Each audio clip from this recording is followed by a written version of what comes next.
క్రికెట్లో అసాధ్యాలను సుసాధ్యం చేస్తూ పలు రికార్డులను బద్దలు కొడుతున్నాడు 15 ఏళ్ల వైభవ్ సూర్యవంశీ. తాజాగా 11 బంతుల్లోనే హాఫ్ సెంచరీ కొట్టి వరల్డ్ రికార్డుని నమోదు చేశాడు. విధ్వంసకరమైన ఇన్నింగ్స్ ఆడుతూ ప్రత్యర్థులకు చుక్కలు చూపిస్తున్నాడు ఈ బుడతడు. వైభవ్ ఏ దేశంపై ఈ ఘనతను సాధించాడు?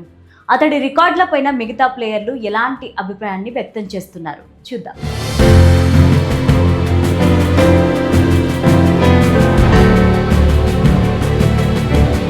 14 ఏళ్లకే ఐపీఎల్లోకి రావడమే ఓ రికార్డ్ అయితే, మళ్ళీ 15 ఏళ్లకే అంతర్జాతీయ టీంలోకి వచ్చి మరో రికార్డును క్రియేట్ చేశాడు Vaibhav Suryavanshi.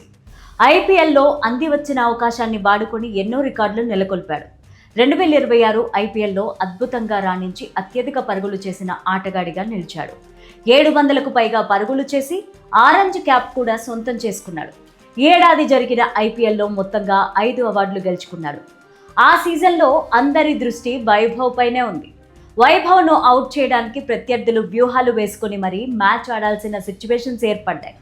Rajasthan Royals team semifinals దాకా వచ్చిందంటే దానికి కారణం వైభవ్ సూర్యవంశీనే.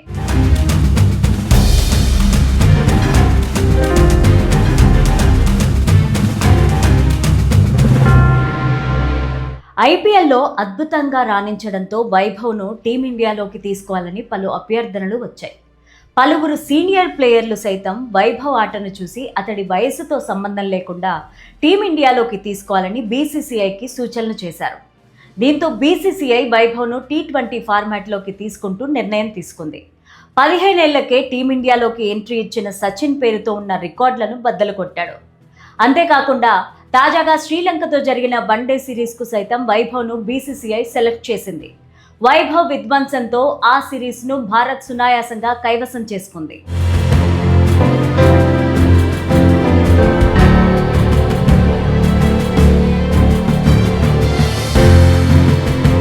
శ్రీలంకలోని దంబుల్లా వేదికగా జూన్ 21న జరిగిన ఫైనల్ మ్యాచ్లో అత్యధిక శ్రీలంక ఏ జట్టు పైన 66 పరుగుల తేడాతో భారత ఏ జట్టు విజయం సాధించి ట్రోఫీ గెలిచింది. ఈ మ్యాచ్లో వైభవ్ సూర్యవంశీ కేవలం 11 బంతుల్లోనే హాఫ్ సెంచరీ సాధించి లిస్ట్ ఏ క్రికెట్ చరిత్రలోనే అత్యంత వేగవంతమైన హాఫ్ సెంచరీ చేసిన ఆటగాడిగా ప్రపంచ రికార్డును సృష్టించాడు. మొత్తంగా ఫైనల్లో వైభవ్ 29 బంతుల్లోనే 10 4లు 8 సిక్స్లతో 94 పరుగులు చేసి భారత్కు భారీ స్కోరుకు బలమైన పునాది వేశాడు. మొదట బ్యాటింగ్ టీమిండియా నుంచి ప్రియాంష్ ఆర్య, వైభవ్ సూర్యవంశీ ఓపెనర్లుగా బరిలోకి దిగారు. ప్రారంభం నుంచే వైభవ్ దూకుడుగా ఇన్నింగ్స్ ఆడాడు.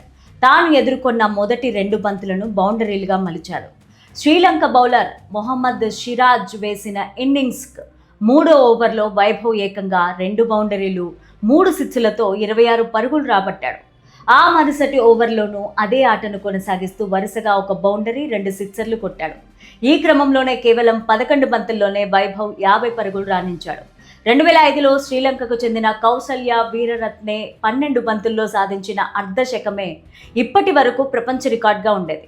ఫైనల్లో వైభవ్ సాధించిన రికార్డుతో ఆ రికార్డుకు బ్రేక్ పడింది. వైభవ్ వన్డేలు ఆడగలడు అని నిరూపించేలా ఉందనేలా ఫైనల్లో తన ప్రదర్శన ఉందని పలువురు సీనియర్ ప్లేయర్లు అభిప్రాయం వ్యక్తం చేశారు.